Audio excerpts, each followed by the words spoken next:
అందరికీ హాయ్ అండి. Welcome back to my channel quick recipes Telugu. ఇవాళ మన ఛానల్లో క్విక్గా అయిపోయే ఒక సింపుల్ రెసిపీని చూపించబోతున్నాను. ఎప్పుడు రొటీన్గా గోంగూర పచ్చిమిర్చి లేదంటే గోంగూర ఎండుమిర్చి చట్నీ చేసుకొని ఉండుంటారు కదా. ఇవాళ కొంచెం డిఫరెంట్గా గోంగూర పచ్చిమిర్చి ఎండుమిర్చి రెండు కలిపి గోంగూర చట్నీని అయితే చేసుకుందాం. సో లేట్ చేయకుండా ప్రాసెస్లోకి అయితే వెళ్ళిపోదాం. ముందుగా స్టవ్ వెలిగించి ఒక గిన్నె పెట్టుకొని 7 పచ్చిమిర్చిని శుభ్రంగా వాష్ చేసుకొని ఈ విధంగా తుంపి వేసుకుందాం. వాటర్ అనేది పూర్తిగా ఇంకిపోయిన దాకా లో ఫ్లేమ్లో ఒక 1 మినిట్ వరకు ఫ్రై చేసుకోవాలి.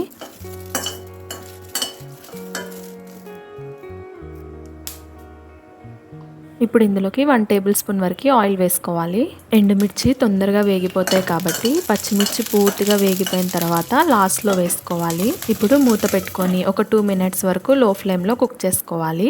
2 మినిట్స్ తర్వాత మూత ఓపెన్ చేసి ఒకసారి కలిపేసుకొని ఒక 6 ఎండుమిర్చిని వేసేసి ఒకసారి కలుపుకోవాలి. ఇక్కడ నేను 2 కట్టల వరకు గోంగూర తీసుకున్నాను. 2 కట్టల గోంగూరకి ఈ క్వాంటిటీ పచ్చిమిర్చి అయితే సరిపోతుంది.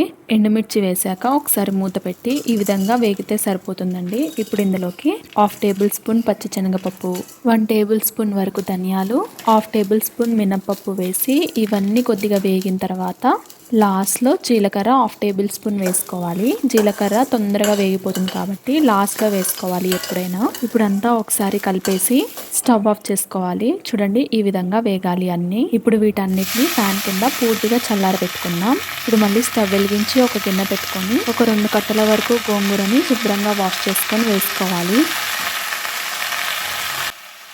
ఇప్పుడు ఇందులోకి 1 టేబుల్ స్పూన్ వరకు ఆయిల్ వేసి అంతా ఒకసారి కలిపేసుకోవాలి.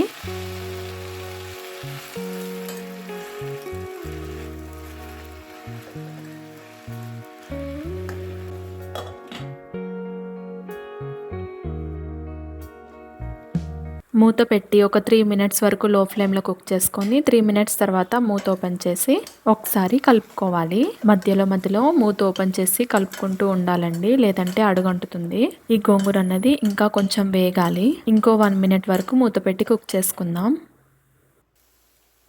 ఈ విధంగా ఉడికితే సరిపోతుంది. ఇప్పుడు స్టవ్ ఆఫ్ చేసుకొని ఇది కూడా పూర్తిగా ఫ్యాన్ కింద చల్లారబెట్టుకుందాం. మనం ముందుగా వేయించి చల్లారబెట్టుకున్న ఎండుమిర్చి పచ్చిమిర్చిని ఒక మిక్సీ జార్లోకి తీసుకొని అందులో ఒక 2 టేబుల్ స్పూన్ వరకు సాల్ట్ వేసుకోవాలి. నేను ఈ చిన్న స్పూన్తో 2 టేబుల్ స్పూన్ వరకు వేసాను. మీరు పెద్ద స్పూన్ అయితే 1 టేబుల్ స్పూన్ వరకు అయితే వేసుకోండి, సరిపోతుంది.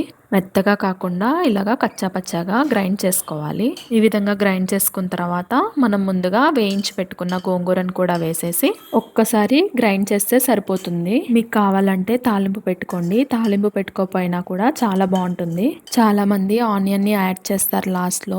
మీకు పచ్చడి 2-3 రోజులు నిల్వ ఉండాలంటే ఆనియన్ ని కూడా స్కిప్ చేయొచ్చు. నేను ఇక్కడ పోపు పెట్టలేదు, ఆనియన్ కూడా యాడ్ చేయలేదు.